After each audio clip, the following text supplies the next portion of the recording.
There are a lot of people, and I hope some of you understand what is being said.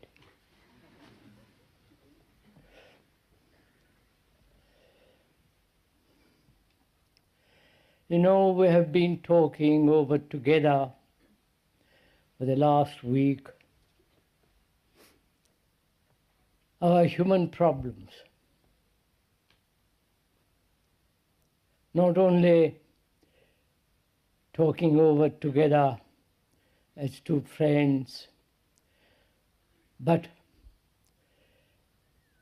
what we have, each one of us has discovered for himself in our conversation and in our exploration and investigation. It must become quite obvious for most of us, if we are at all serious and not treat these gatherings as a kind of festival, little more serious than the pop festival or other kind of festivals.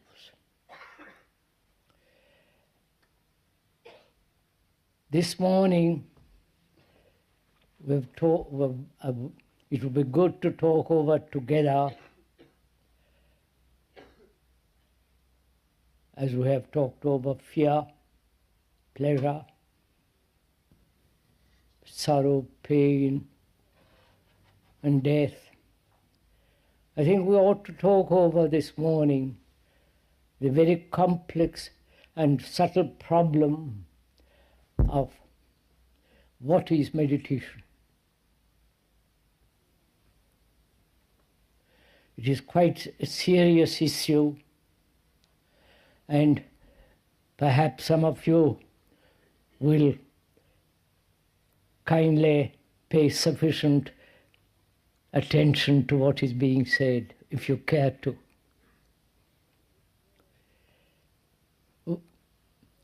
This word is now becoming so common. Even the governments are beginning to use it.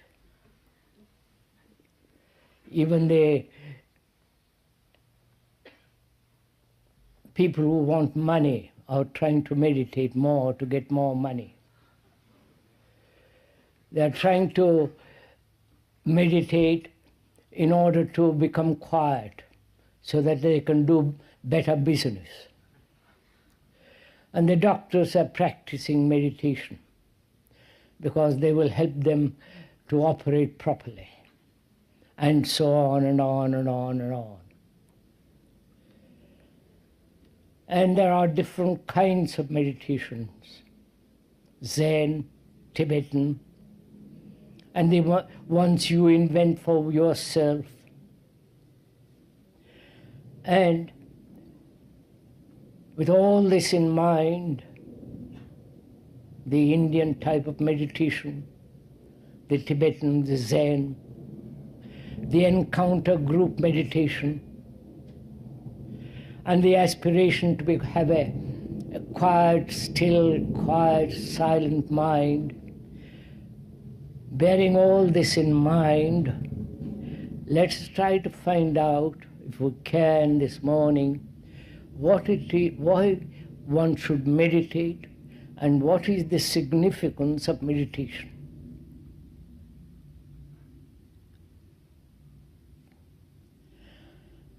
This word has been recently been popularized from India. And people go to India and to Japan and other places in order to learn meditation, in order to practice meditation, in order to achieve some kind of result through meditation. Enlightenment, better understanding of themselves, have a peace of mind, whatever that may mean, and generally they have a little peace, but not peaceful mind. And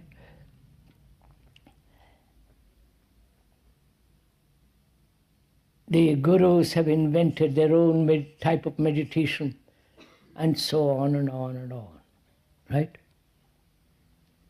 I'm sure you're aware of all this.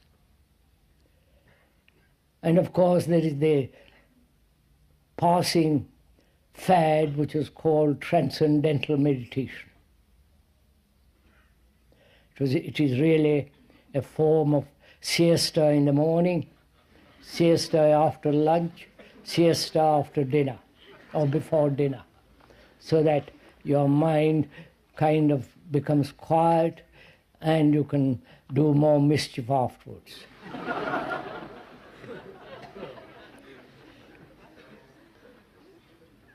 So consider all this, the various types and practices and systems, and question them. It is good to have doubt. It's good to be skeptical up to a certain point. Like a dog on the leash. You must let the dog go occasionally, run freely. So doubt, skepticism must be kept on a leash all the time, but often it must be allowed to run free. And most of us accept the authority of those who say, we know how to meditate, we will tell you all about it. So, please, we are together examining the whole problem or the whole question of what is meditation, not how to meditate. But then if you ask, how am I to meditate? Then you will find a system to meditate. The how implies a method. But whereas if you are inquiring into this question of what is meditation and why should one meditate, then we will never ask how to meditate. The very questioning, the very asking is the beginning of inquiry, which is the beginning of meditation.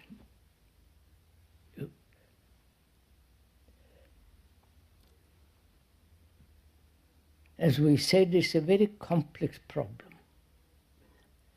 And we have to go very slowly and hesitantly, but subtly into this question. As we said during the last week, that we are investigating, that we are inquiring into it, so that you are not listening to the speaker. You are asking the question to yourself and finding the right answer without accepting any kind of authority. Especially the authority of the speaker sitting on this unfortunate platform.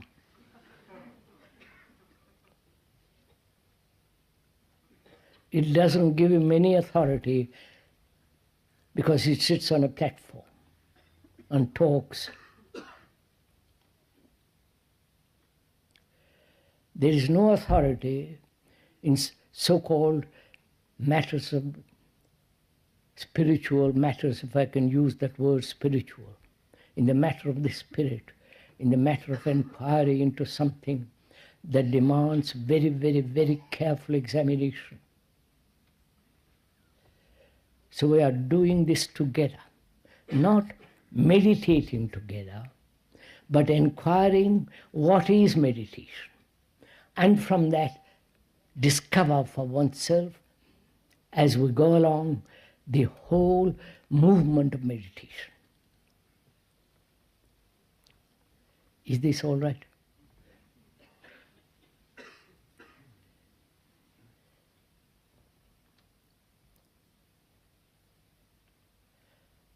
First, I think one must be careful in observing that meditation is not something that you do.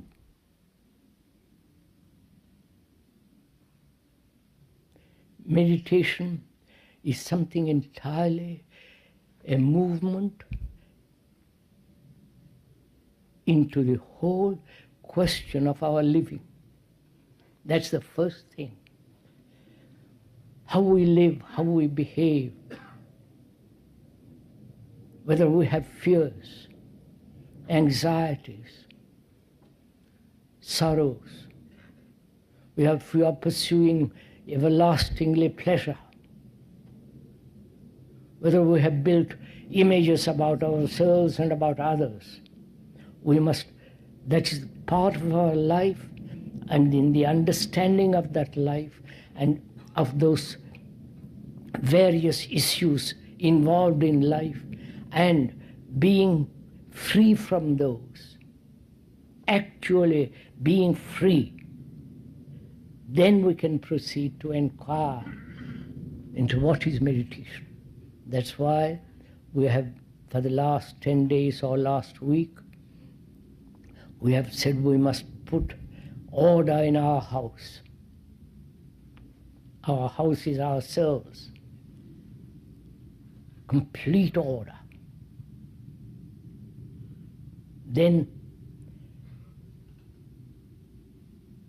when that order is established, not according to a pattern, but when there is understanding, complete understanding of what is disorder, what is confusion, why we are in contradiction in ourselves, why there is this constant struggle between the opposites, and so on, which we have been talking about for the last 10 days or last week. Having put that in order, our life in order, and the very placing things in their proper place is the beginning of meditation. Right? If we have not done that, actually, not theoretically, but in daily life, every moment of our life, then if you have not done that, then meditation is merely becomes another form of illusion, another form of prayer, another form of wanting something, money, position, refrigerator, and so on. So we are asking now, what is the movement of meditation? First of all, we must understand the importance of the senses.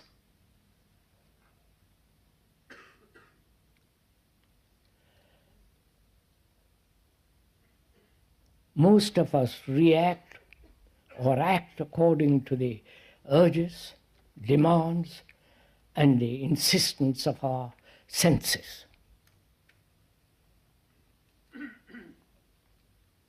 And those senses never act as a whole, but only as a part. Right? Please understand this, if you don't mind inquiring into this little more for yourselves, talking over together, that all our senses never function, move, operate as a whole, holistically. If you observe yourself and watch your senses, you will see that one or the other of the senses becomes dominant. One or the other of the senses takes greater part in observation, in our daily living. So there is always imbalance in our senses. Right? May we go on from there? Now, is it possible, this is part of meditation, what we are doing now. Is it possible for the senses to operate as a whole?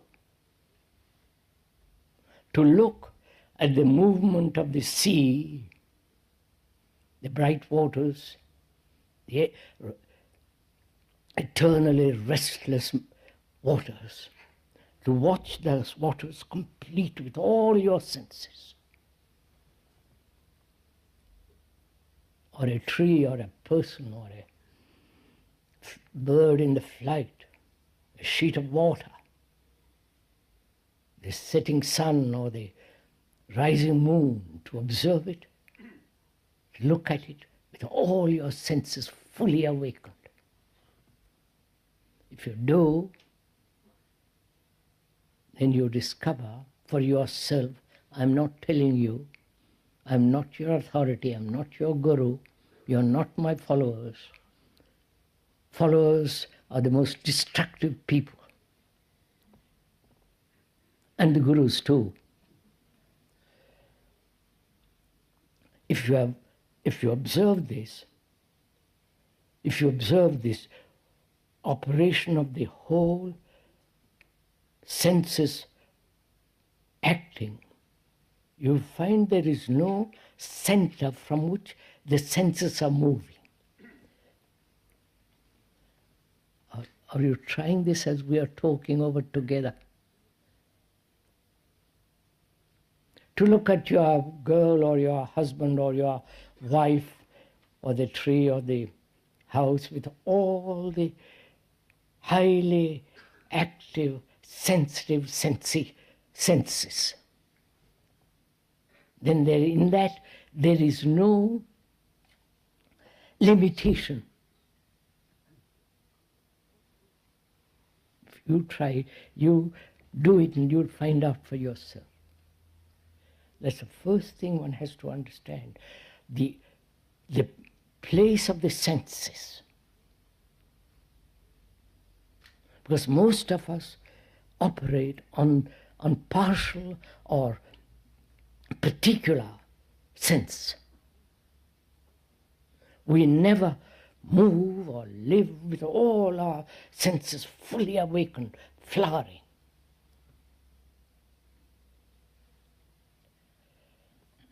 Because as most of us live, operate, and think partially. So one of our inquiries into this is for the senses to function fully and realize that the importance and the illusions that senses create. Are you following what this? And to give the senses their right place, which means not suppressing them, not controlling them, not running away from them, but to give the proper place to the senses. This is important because in meditation, if you want to go into it very deeply, unless one is aware of the senses, they create different forms of neurosis, different forms of illusions. They dominate in our emotions and so on, so on, so on. So that's the first thing to realize. If when the senses are fully awakened, flowering, then the body becomes extraordinarily quiet. You haven't noticed all this? Or am I talking to myself?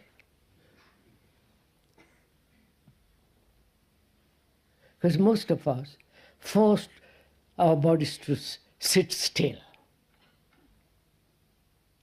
not to fidget, not to move about, and so on, Whereas if all the senses of functioning healthily, normally, vitally, then body relaxes and becomes very, very quiet. If you do it as we are talking. Then the question arises, because what is time?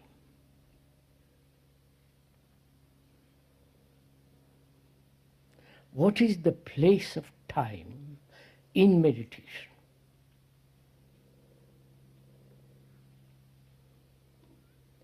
And what is the place of control in meditation?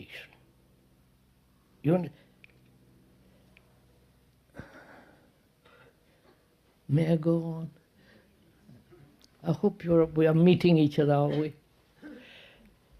First, let's take whether it's possible to live a life, daily life, not occasionally, but live a life without any form of control.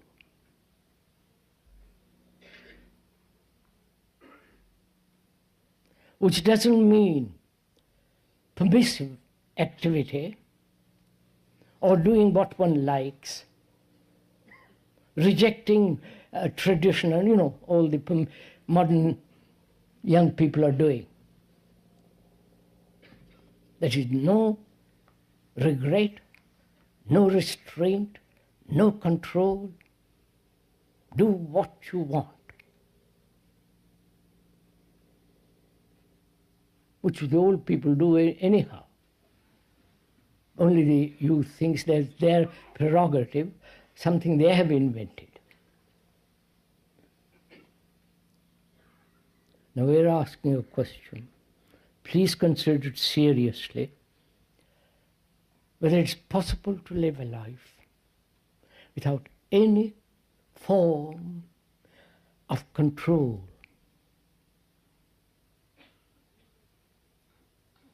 Because when there is control, there is the action of will, right?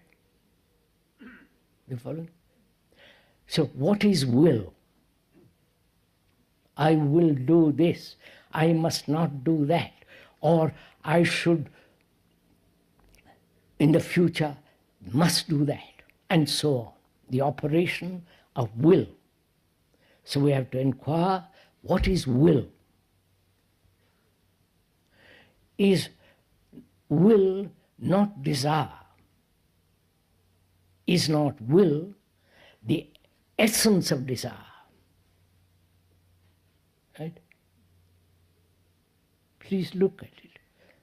Don't reject it or accept it. Inquire into it. Because we are now asking whether it's possible to live a life in which there is not a shadow of control, which means not a shadow of the operation of will.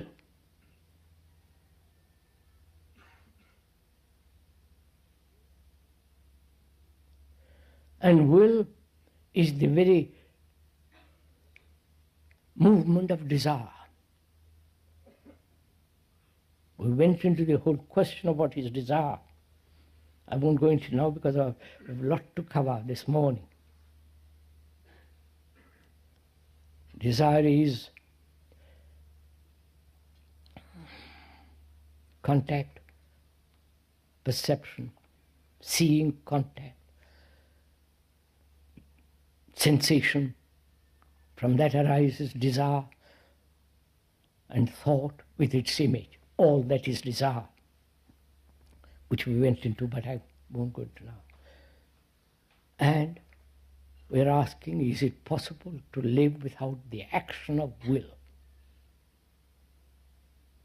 Most of us live a life of restraint, control, suppression, and so on, escape on.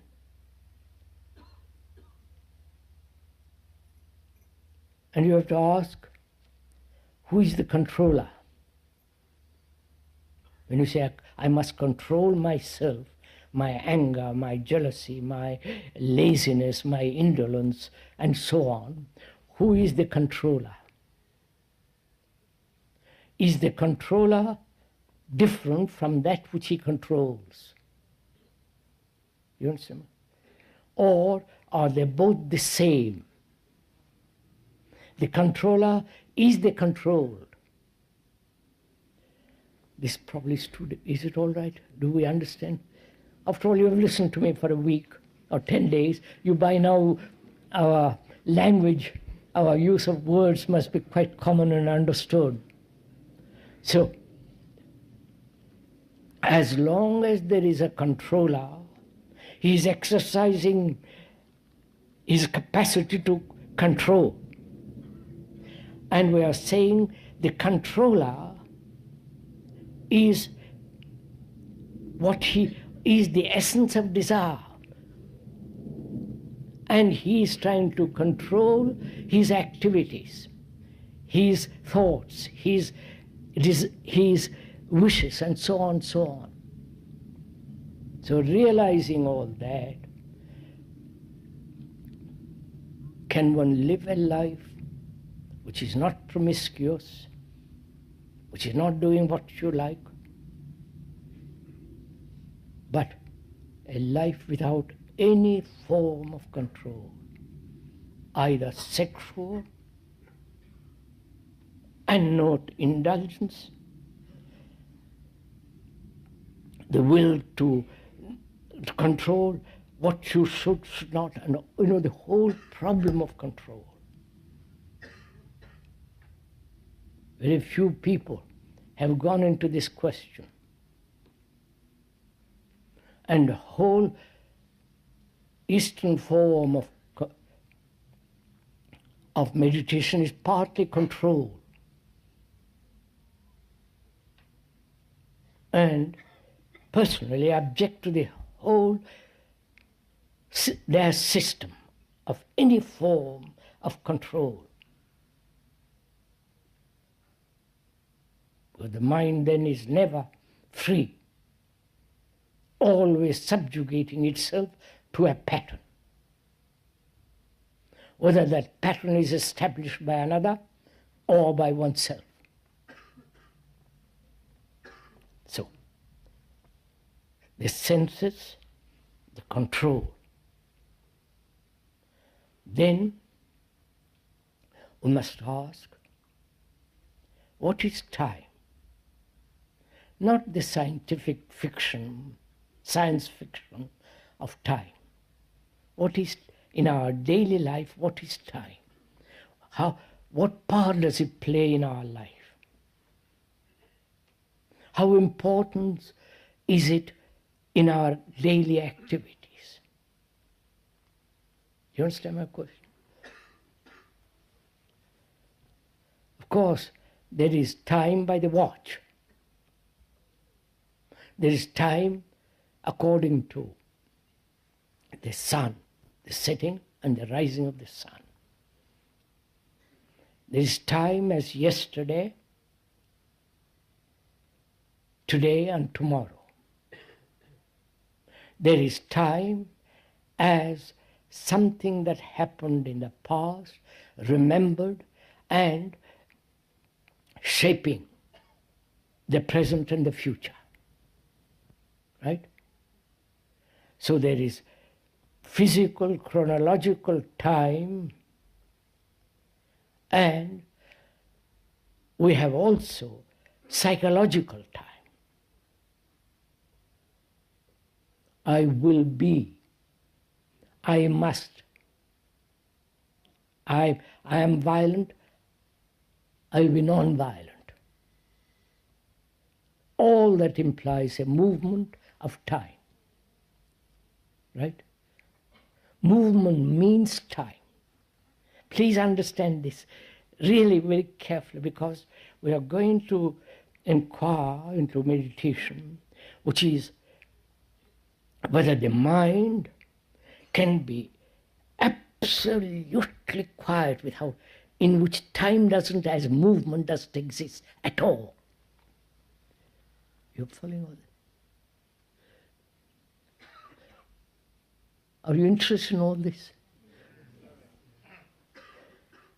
Even as intellectual curiosity.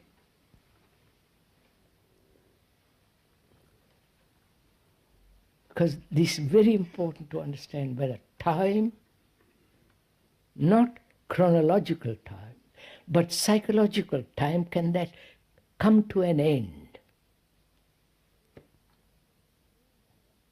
Or must there be always till I die this movement of I will be, I must not be, I should be, I shall not be, regret, you follow?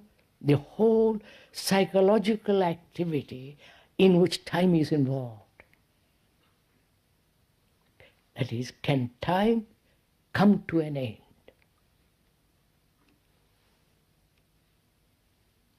Please see why it is important. Because our brains are conditioned to time. Our brains are the result of million years and more, how many, doesn't matter, immemorial, centuries upon centuries.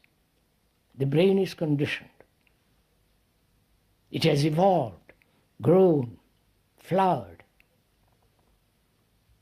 It's a very, very ancient brain. And as it has evolved through time, evolution implies time, as it evolved,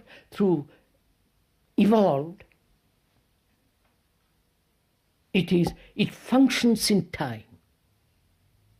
You understand? I wonder if you understand all this.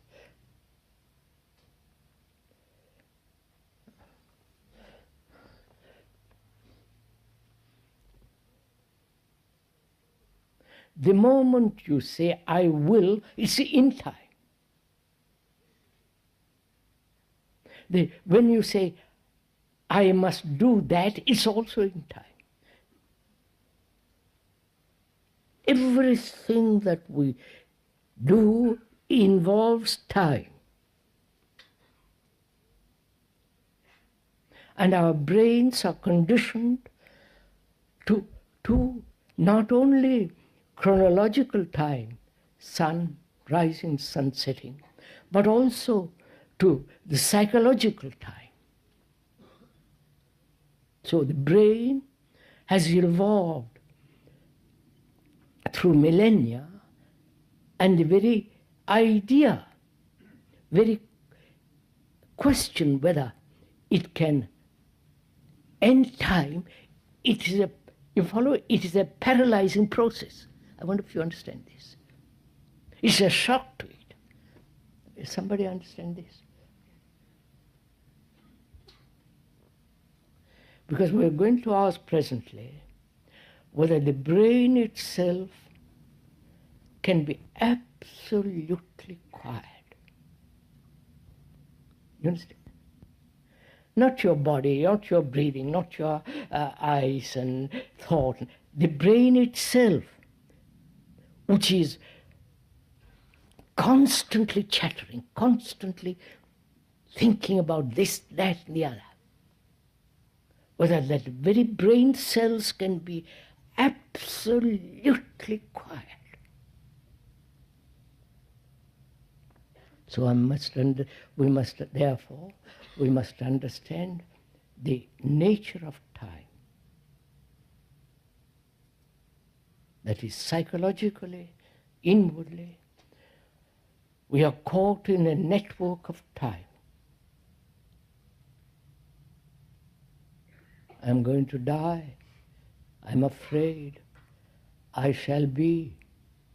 I have been. And I remember the happy things or the painful things. And the brain is functioning, living in time. Right? You can see this yourself, this obvious fact. So part of meditation is to find out for oneself whether time can stop. Not, you can't do this saying that time must stop. It has no meaning. But to understand the whole structure and the nature and the depth of this question. Right?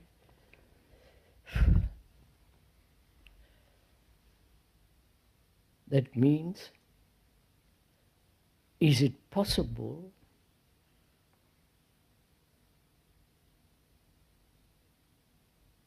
for the brain to realize that it has no future?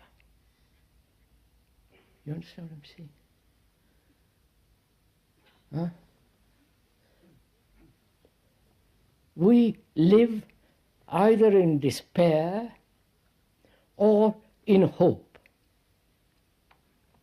Right? Don't you? Hope is part of time. I am miserable, unhappy, uncertain. I hope to be happy. You understand? Part of time is this destructive nature of hope.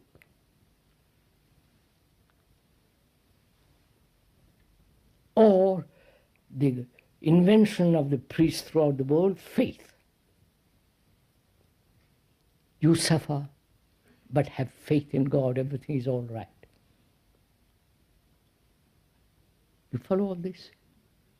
Again, that is, faith in something involves time.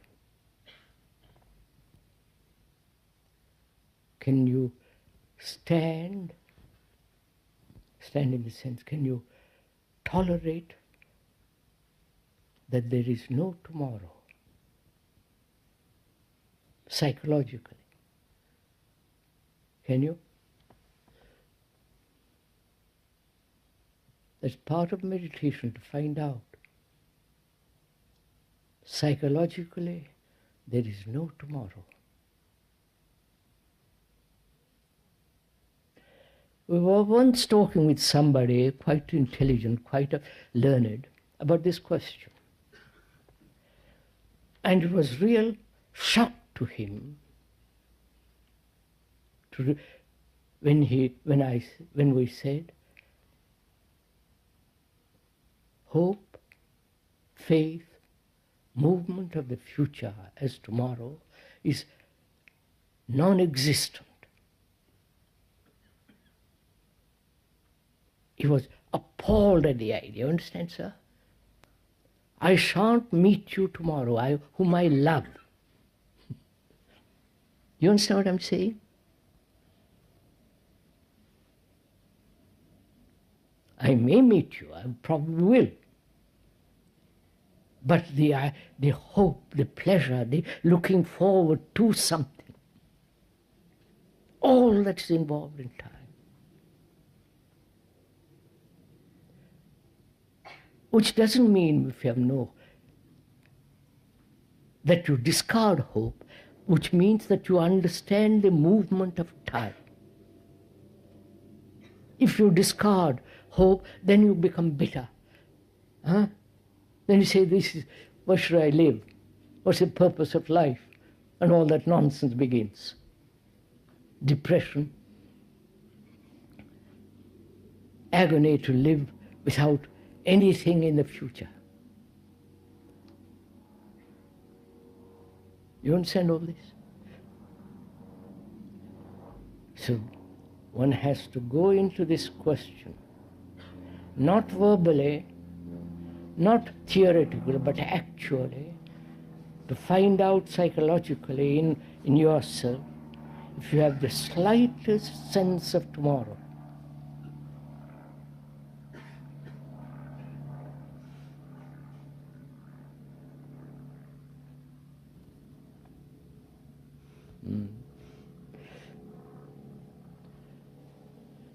The next question in meditation is,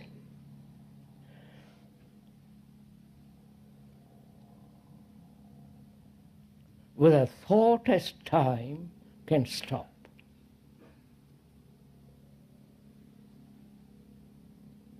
Thought, as we talked about a great deal about it, is important. Important in its right place. But it has no importance whatsoever psychologically. I wonder if you see this. Which I must go briefly into it. Thought is the reaction of memory. It's born from memory. Memory is experience. Experience as knowledge stored up in the brain cells themselves. You can watch your own brain. You don't have to become a specialist. I'm not. I'm just observe myself very carefully. The brain cells hold this memory. It's a material process.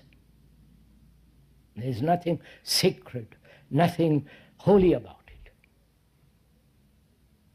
And everything that we have done, going to the moon, planting a silly flag up there,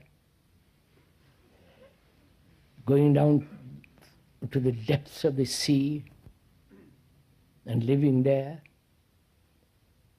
thought has created all this, the immense, complicated technology and its machinery. Thought has been responsible for all this. Thought has been also responsible for all wars. Right? It's obvious, you don't have to question it. Because your thought has divided Britain, France, Germany, Russia.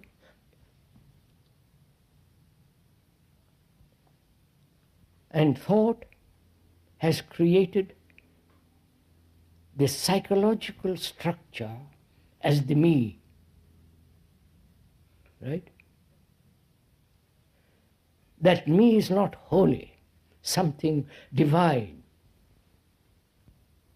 It's just thought putting together the anxieties, the fears, the pleasures, the sorrow, the pain, the attachments,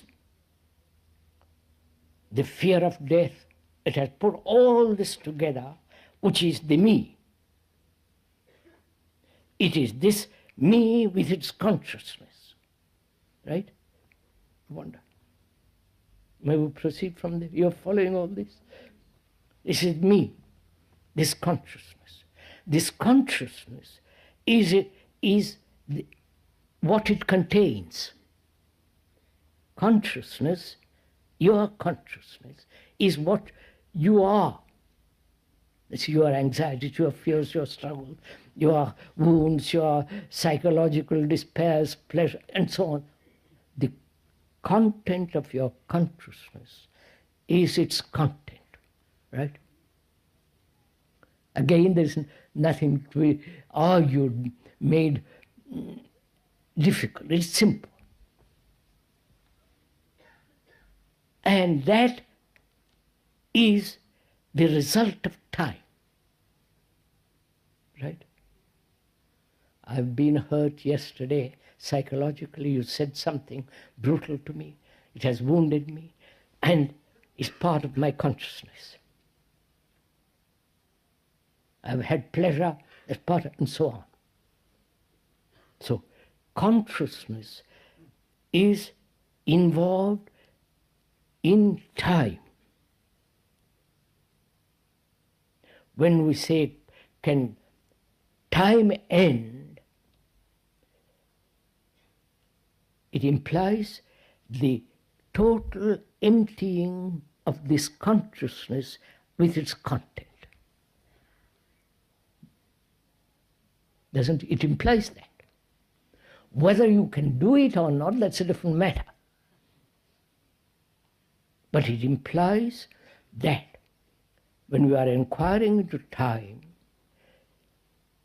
whether the innumerable layers of this consciousness,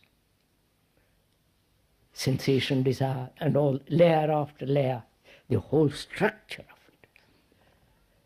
Whether that consciousness, which is the result of time, yesterday I was hurt, and so on, whether that consciousness can empty itself completely, therefore time psychologically ends.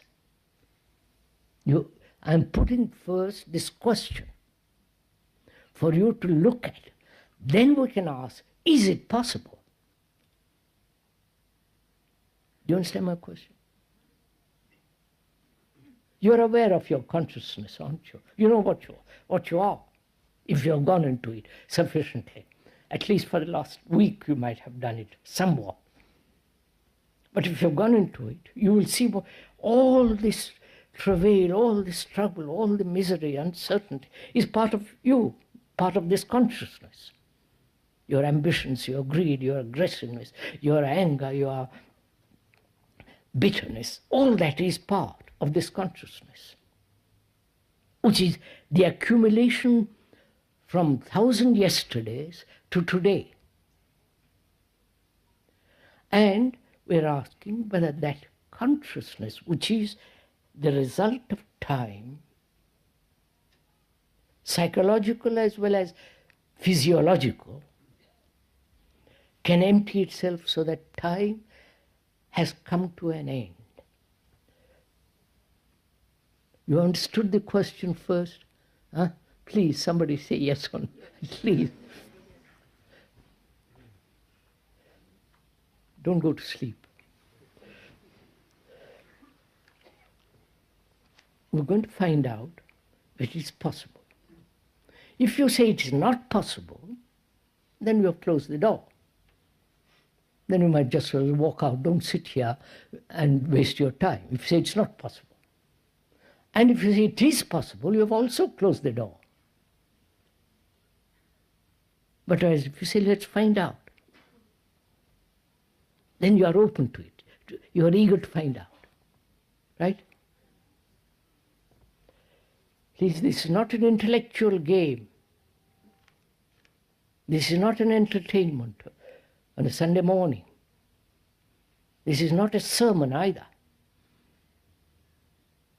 I must tell you a lovely story about it. There was a preacher with his disciples, and every morning he used to give a sermon. About 10 minutes, quarter of an hour. And all the captive audience listened to him.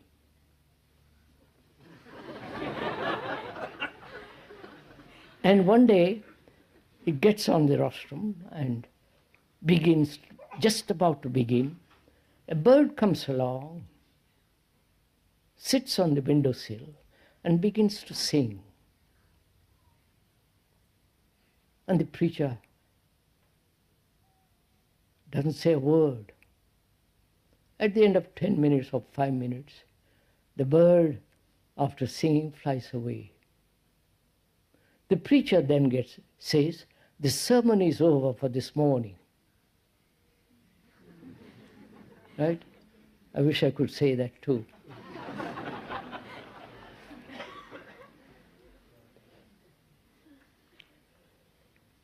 So the question now is, if you are serious enough to go into it, whether it is possible to empty totally the whole content of our souls, the content of our consciousness. This consciousness which has been built through time.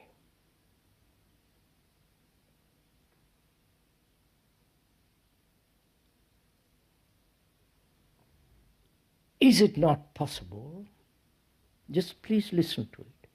Is it not possible to end one of the contents of your consciousness?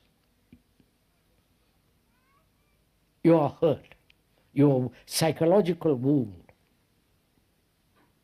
Surely you know what that means.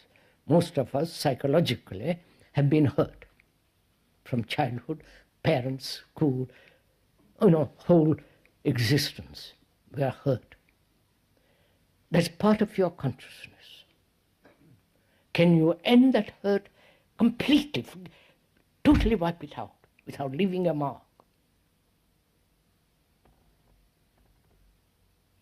You can, can't you?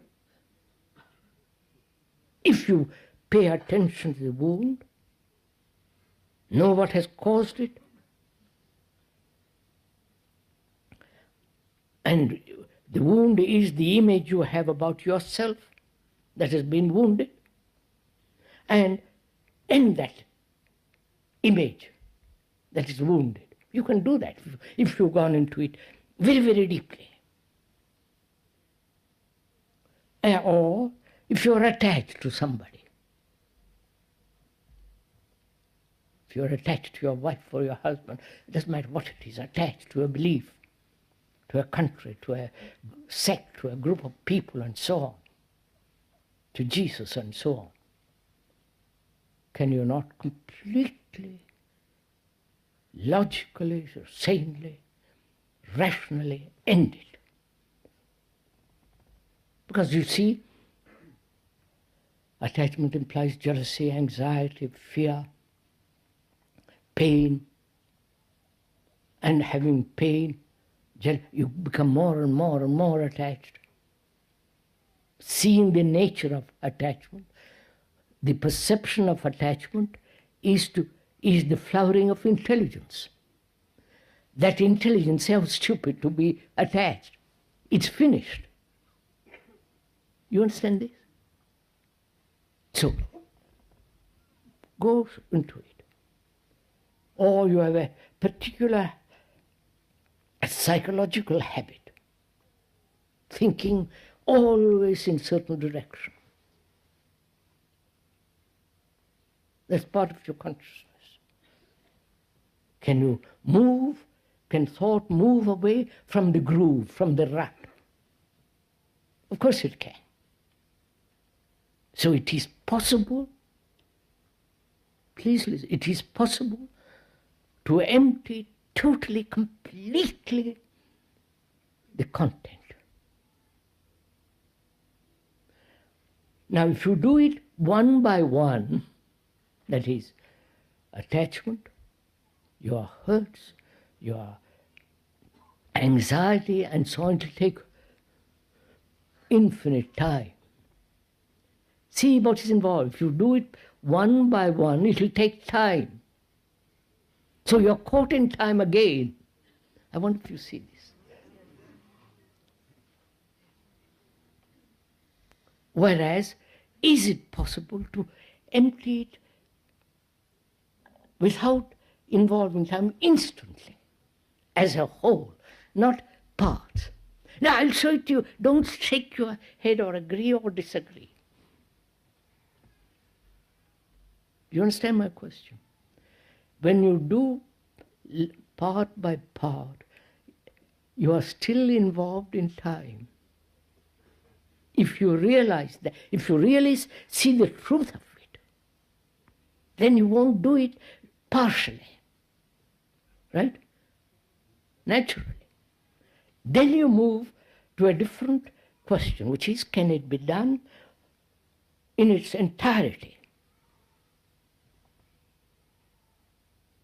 That is, can I look, is there an observation of this consciousness, which is not mine, really? It's not my particular consciousness, it's the universal consciousness. My consciousness is like your consciousness, or somebody else's consciousness.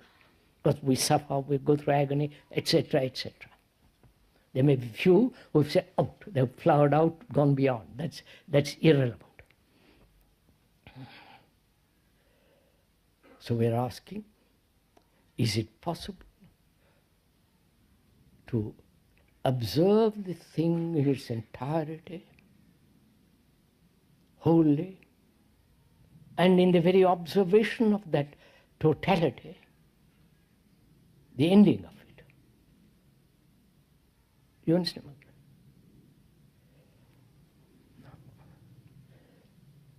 So is it possible to observe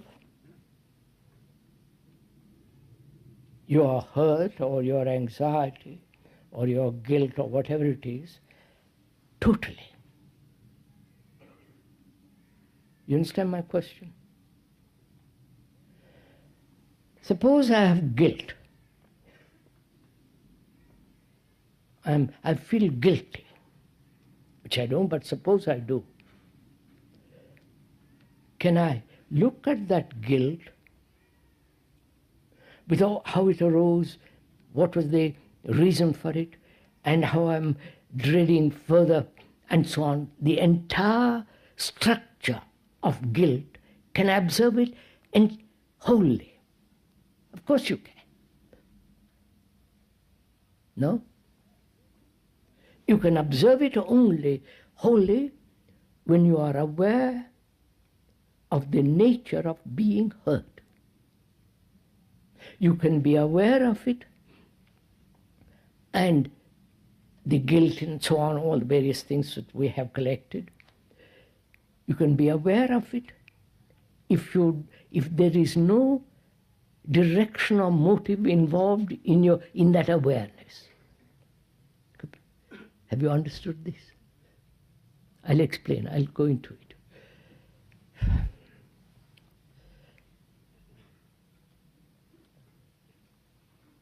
Suppose I am attached to something or somebody. Can I not observe what is the consequences of attachment? What is involved in attachment? How that attachment arose? Can't I observe the whole nature of it instantly? I'm attached because I'm lonely. I want comfort. I want to depend on somebody because I can't stand by myself. I need companionship.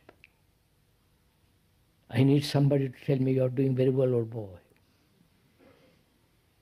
I need somebody to hold my hand. I'm depressed. I'm anxious. So I depend on somebody. And out of that dependence arises attachment. And from that attachment arises fear, jealousy, anxiety, right?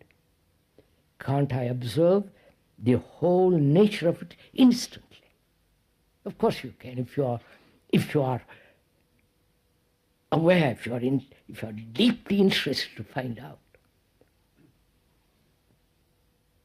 So we are saying that instead of doing it piecemeal by piecemeal,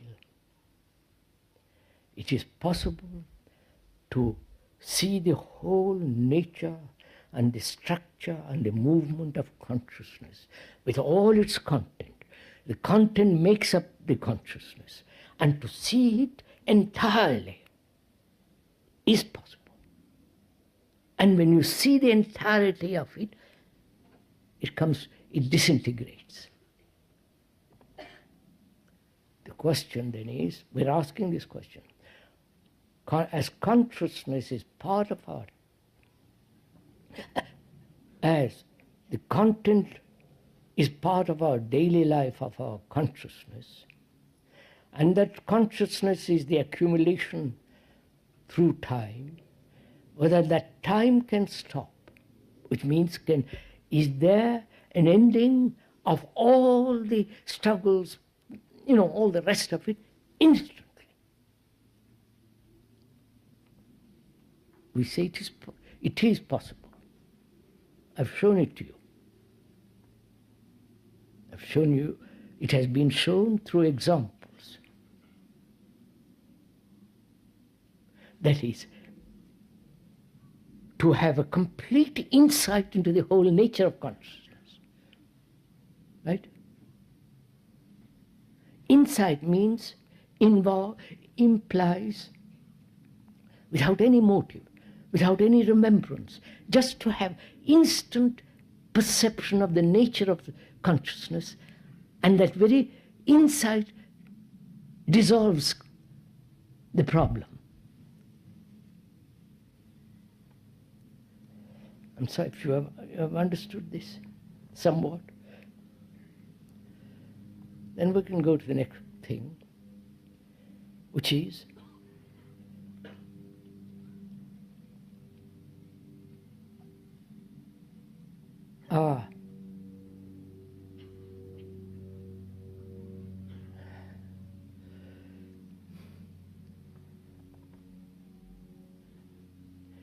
we are occupied with measure, right? I'm tall, I'm short. I must be different from what I am. Measure, you understand? Which is comparison. Following an example, our whole technological development is based on measure. If we had no measurement, there could be no technological advance. That is, knowledge is movement in measure. I know, I shall know. It's all measurement. And that measurement has moved into the psychological field. Follow all this, sir. Are you following? Huh? Watch yourself how it works. You can see it very simply. And so, we're always comparing psychologically. Now, can you end comparison?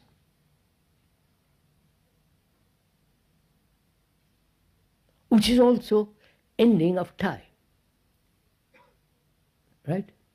Measure means measuring myself with somebody and wanting to be like that or not like that.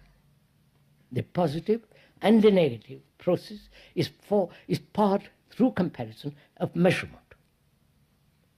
I wonder if are you getting tired? Go into it for yourself, you'll see. So, is it possible to live daily life without any kind of comparison? You do compare two materials, one corduroy color against another corduroy color. But psychologically, inwardly, to be free of comparison completely, which means to be free of measurement. Measurement is the movement of thought.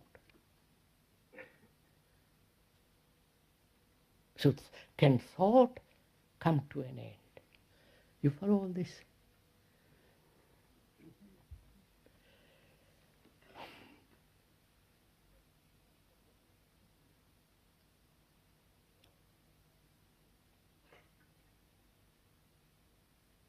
See, most of us try to stop thinking, try to, which is impossible. You may, for a second, say, I've stopped thinking, but it is forced, it's compelled, it is a form of saying, I have measured a second when I was not thinking. So we are asking something which all the original, real people who went into this question, who said, can thought come to an end? That is, thought born from the known, you understand? Of course, knowledge is the known, which is the past. Can that thought come to an end? That is, can there be freedom from the known? You understand my question? Because we're always functioning from the known. And therefore we have become extraordinarily capable and imitative, comparing.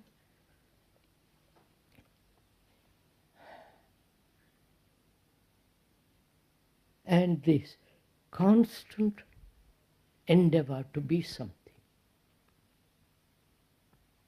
Right? So can thought come to an end? Thought itself, when it is aware of itself, knows its limitation, and therefore it has its place. I wonder, are you doing all this while we're talking? So, we talked about measurement, control, the importance of the senses and their right place. All this is part of meditation.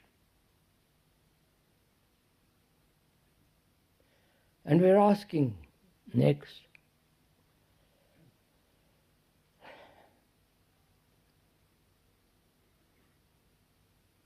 when one has come to a certain point, the senses can develop extrasensory perception, can be, because they become extraordinarily sensitive, telepathy, read other people's thoughts, control various forms of clairvoyance and so on and so on. They are still within the field of the senses. Right? So they have not this colossal importance that man is giving to them. Right? I wonder if you see this. Speaker has been through all this.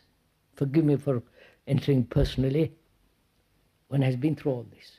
And one sees the danger of it. Caught in all that sensory excitement, all that. It's stupid. So, though these things there are, definitely, but they are irrelevant.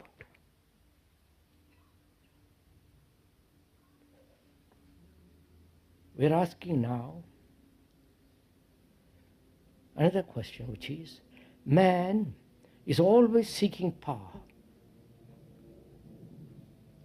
Right? The politicians, the priests, the everyday man and woman wants to dominate, wants to control, wants to possess. Power has become extraordinarily important. The two superpowers. That means power in the hands of the few to dictate what others should think. The Christian church has done this excellently at one time. The heretics, the torture, the Inquisition, and all that. To control man through propaganda, through books, through words, through images, controlling him through his fear and reward and punishment. Any form of dissent is either tortured, expelled, concentration camps, or burnt. Right? This is history of man's stupidity. Though he calls it patriotic, religious. Now we're asking, is it possible to live without any sense of power? You understand what I'm saying? Are you following all this interest in all this? Which means, can you live in total anonymity and total humility?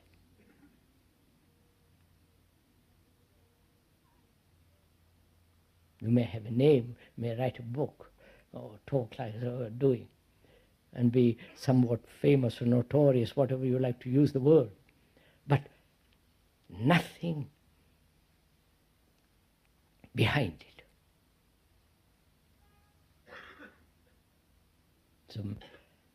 So you're not seeking power through clairvoyance, through telepathy, all this can be used by governments to control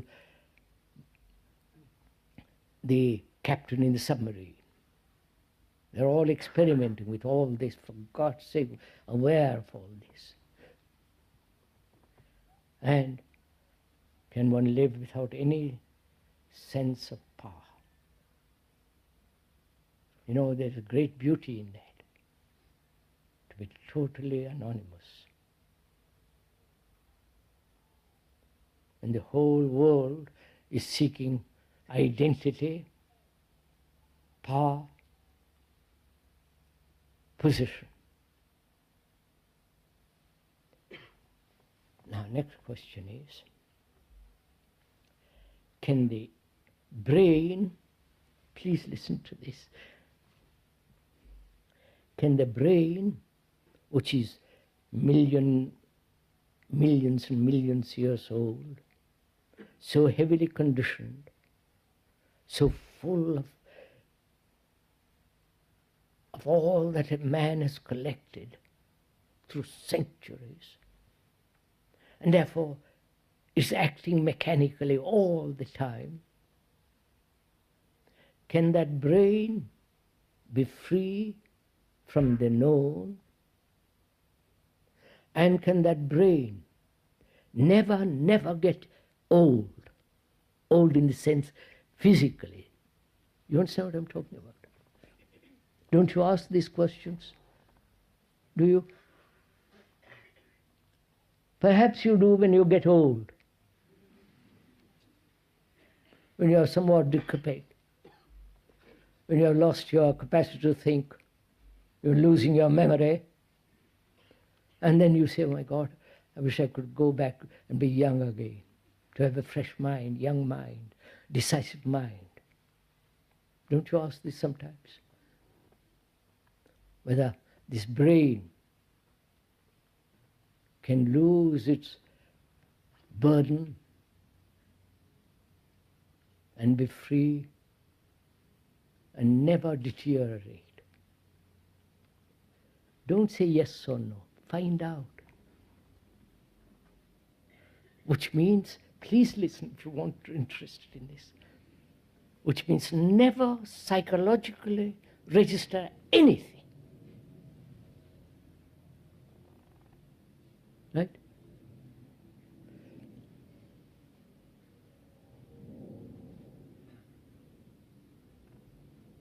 Is that, you understand? Never to register the flattery, the insult, the various forms of impositions, pressures. Never. To keep the tape completely fresh. Then it is young. Innocence means a brain that has never been wounded. Right? That is innocence. That has no misery, conflict, sorrow, pain, all that, which is all registered in the brain, and therefore it's always limited, old as it grows physically older. Whereas if there is no recording whatsoever, psychologically, then the brain becomes extraordinarily quiet, extraordinarily fresh. This is not a hope, this is not a reward. Either you do it and discover it, or you just accept words and say, how marvelous that must be. I wish I could experience that. And you're off the mark. Whereas if you do it, you'll find out. So the brain then becomes, because of this insight, which we talked about, because of that insight, the brain cells undergo a change. It's no longer holding to memories. It's no longer the house of vast collected antiquity. Right? So that's that. Then also, we must ask a question. Is there anything sacred in life?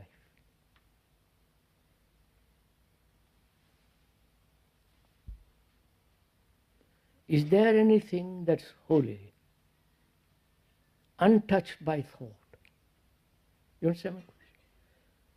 Please understand the question itself.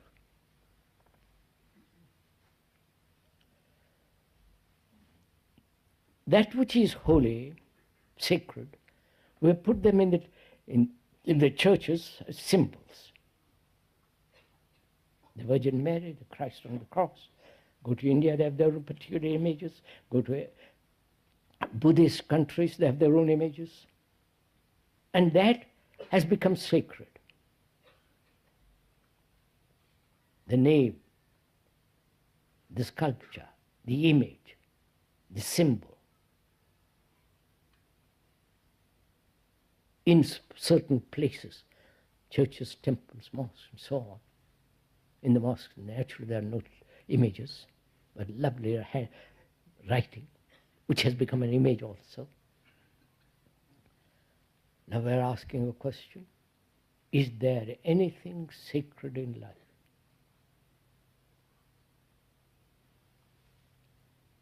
Sacred being, that which is deathless, timeless, from eternity to eternity. That which has known no beginning and no end. You understand? We're asking this.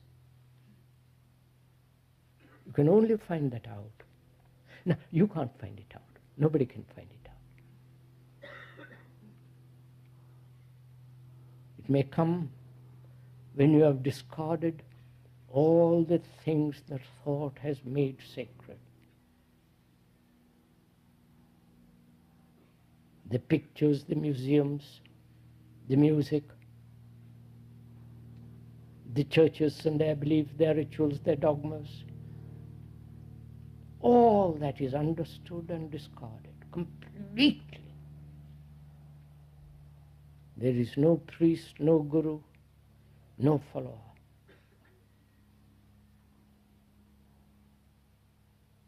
Then, in that tremendous quality of silence, you may find out, in that silence, there may come something that is not touched by thought, because that silence is not created by thought. So one has to question, go into this whole nature of silence. There is silence between two noises. There is silence between two thoughts. There is silence between two notes in music. There is silence after noise. There is silence that thought says, I must be silent, and creates that artificial silence and thinking that's real silence. There is silence when you sit quietly and force your mind to be silent. All those are artificial silences. They are not real. Deep, uncultivated, unpremeditated silence. We said silence can only come psychologically when there is no registration whatsoever. Then the mind, the brain itself is utterly without movement. Then in that great depth of silence, not induced, not cultivated, not practiced, but in that silence there may come that extraordinary sense of something immeasurable, nameless.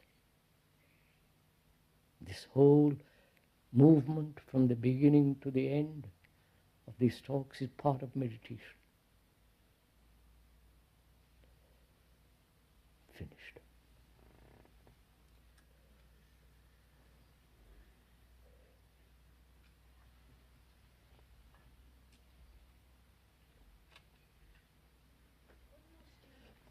I'm sorry, you can't ask questions after this.